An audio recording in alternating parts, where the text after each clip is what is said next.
Bonjour à toi chers spectateurs et bienvenue dans Découvre Artistes, l'émission qui parle de cinéma mais surtout de ceux qui font le cinéma. Avant toute chose, je dédie cette émission à Hugo Joubert, parce que nous allons parler d'un monsieur que mon cher Hugo aime énormément, parce qu'il a fait un des plus grands films du 7e art selon lui, mais au-delà de ça parce que c'est un auteur à la fois beaucoup trop sous-coté et malheureusement qui a été rapidement mis de côté à Hollywood. Alors je ne sais pas si c'est qu'il prenait trop de risques, si c'est qu'il n'a pas réussi à rencontrer un succès public, si ce n'est qu'il n'a jamais réussi à pleinement satisfaire la critique dans son pays. Mais en tout cas, moi c'est un réalisateur qui me fascine au travers de ses 3 seuls longs métrages qui sont dans l'ordre Donnie Darko, Southland Tales et The Box. Il s'agit de Richard Kelly. Richard Kelly, c'est une énigme. Une véritable énigme au sein du cinéma américain. Parce que c'est un mec qui a fait 3 films, mais les 3 films sont fascinants. Bon, Donnie Darko, je pense que j'ai pas besoin de vous en parler. La majorité d'entre vous a vu Donnie Darko, connaît Donnie Darko, a une image de Donnie Darko, au travers de ce lapin un peu chelou. Mais voilà, Donnie Darko a marqué les esprits et est devenu un film culte. Et je pense malheureusement que Richard Kelly est un de ces réalisateurs que l'on peut ranger dans la case du premier film maudit.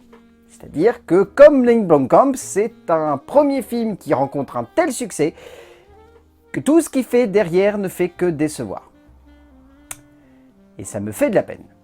Parce que personnellement, j'aime bien Donnie Darko, mais je suis encore plus fan de Southland Tales.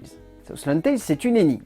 C'est une espèce de film qui sort un peu de nulle part, qui a utilisé des personnalités de manière complètement détournée à une époque où, honnêtement, personne n'y aurait cru, qui en plus a concouru pour la Palme d'Or au Festival de Cannes l'année où il est sorti. Mais alors, se dire, prenons Justin Timberlake et prenons The Rock, à l'époque où il s'appelait encore The Rock et pas Dwayne Johnson, et mettons-les dans un film d'auteur, dans une Amérique un peu dystopique, et partons en live, j'aime l'idée, j'adore le film, je trouve le concept dingue, je trouve que c'est une œuvre qui a plein d'aspects purement visionnaires, mais c'est un bide. C'est un bide phénoménal, Southland Tales. Quand c'est sorti, tout le monde soit a dit c'est de la merde, ou alors le public n'est pas allé le voir. Je crois même que chez nous, malheureusement, le film est sorti directement en VOD, ce qui montre à quel point, voilà, Richard Kelly, c'est en dents de scie. Hein.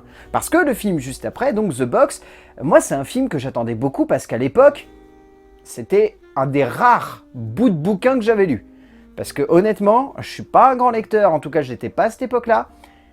Et vraiment, par contre, la nouvelle de Richard Matheson, je la connaissais et je l'aimais beaucoup.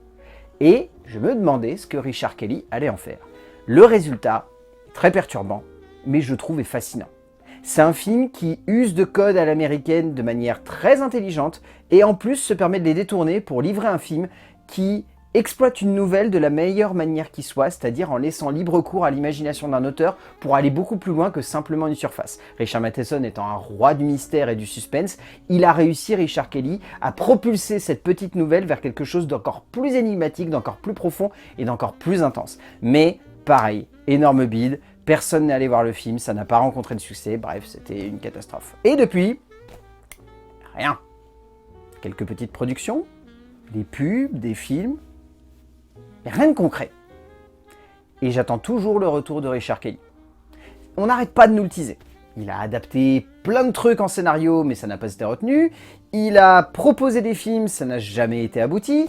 Il a des idées de projets à gauche et à droite, ça ne voit jamais le jour. Richard Kelly est un fantôme aujourd'hui à Hollywood. On sait qu'il existe encore, on sait qu'il fait des trucs, on sait qu'il essaye de faire perdurer une certaine idée du cinéma, mais voilà. Et honnêtement, moi je me suis dit pendant un temps qu'il aurait pu renaître un peu de ses cendres avec toute l'arrivée des Ari Aster, David Robert Mitchell, Robert Eggers, et il aurait pu un petit peu sortir dans cette même mouvance et voilà, repartir. Et du coup, avec A24, proposer des trucs intelligents.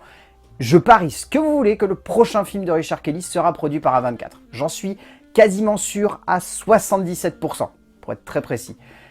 Voilà. Dans ma tête, c'est juste ça, parce que c'est vraiment un réalisateur qui manque, je trouve. C'est dommage, il avait une originalité, il avait une patte, il avait une identité, il avait une manière de faire qui était tellement hors de tout que ça fait presque de la peine en fait de se dire qu'aujourd'hui, il est complètement tombé dans le néant.